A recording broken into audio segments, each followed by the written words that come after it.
Good morning મિત્રો, કેમ છો? તે મજામાં જ ને? તો હમણાં 8-10 દિવસથી તો વરસાદ ચાલુ જ છે ધીમો ધીમો, અને ખેતરો ચારે બાજુ લીલાછમ જેવા થવા લાગ્યા છે. અને આપણી માંડવી પણ તમે જોઈ શકો છો, લીલી નાગેર જેવી ઊભી છે, અને ડુંગર પણ એકદમ લીલોછમ થઈ ગયો છે. અત્યારે તો ધૂંધ છે તો એટલો બહુ સારો નહીં વ્યૂ આવે, પણ આગળના વિડીયોમાં વાતાવરણમાં ચોખ્ખું જ હતું, તો એ વિડીયો તમે જોઈ શકો છો. સરસ નજારો હતો બરડા ડુંગરનો. એ વિડીયો ન જોયો હોય તો જોઈ લેજો. બાકી આજે આપણે જવાનું છે ડુંગરમાં કુંબલી બાજુ, તો બન્યા રહેજો વિડીયોમાં. તમને ખૂબ નજીકથી બરડા ડુંગરનો નજારો બતાવીશ આજે મિત્રો.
મિત્રો હજી તો રસ્તામાં જ છે અને ધીમો ધીમો વરસાદ ચાલુ થઈ ગયો છે, પણ તમે આ નજારો તો જુઓ. કેમ છે મિત્રો, કોમેન્ટમાં કહેજો, અને લોકેશન કેવું લાગ્યું એ પણ કહેજો મિત્રો.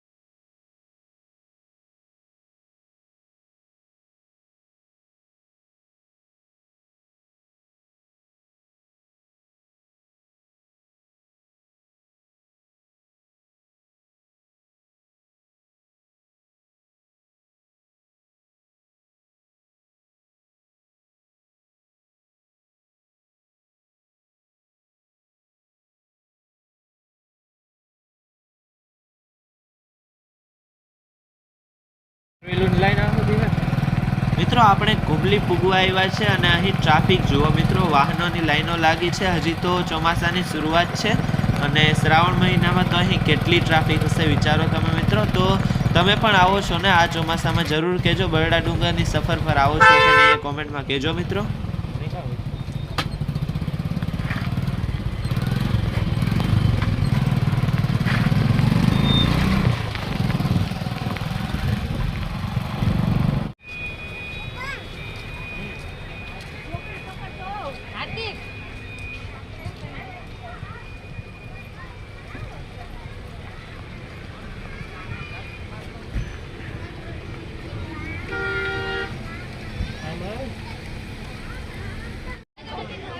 મિત્રો પહેલાં તો આપણે નવલખા બાજુ જઈ આવીએ, પછી આશાપુરા માતાજીના દર્શન કરવા જઈએ જો વરસાદ ના આવે તો. બાકી તો વરસાદી વાતાવરણ પણ થઈ ગયું છે, અને અહીંની ટ્રાફિકમાં તો કંઈ ઘટે જ નહીં, જોઈ શકો છો.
કેટલા હિસાબ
મિત્રો નવલખે ચક્કર મારીને આવ્યા ને ત્યાં તો વરસાદ ચાલુ થઈ ગયો છે અને જોરદાર વરસાદ પણ છે. અને મિત્રો આજના આપણા પ્લાન તો બધા કેન્સલ થઈ જશે હવે, કેમ કે વરસાદ ચાલુ છે અને આશાપુરા માતાજીના દર્શન કરવા જાઉં હતું, પણ હવે વરસાદ છે તો અને અહીં વિદ્યાવાસીની માતાજીનું જે મંદિર છે ત્યાં પણ જવું હતું, પણ હવે ઘરે જ જવું પડશે. આપણે ક્યાંય જાજુ દૂર તો નથી ઘર, તો થોડા દિવસમાં પાછા આવશું. અત્યારે તો નીકળીએ હવે ઘર તરફ.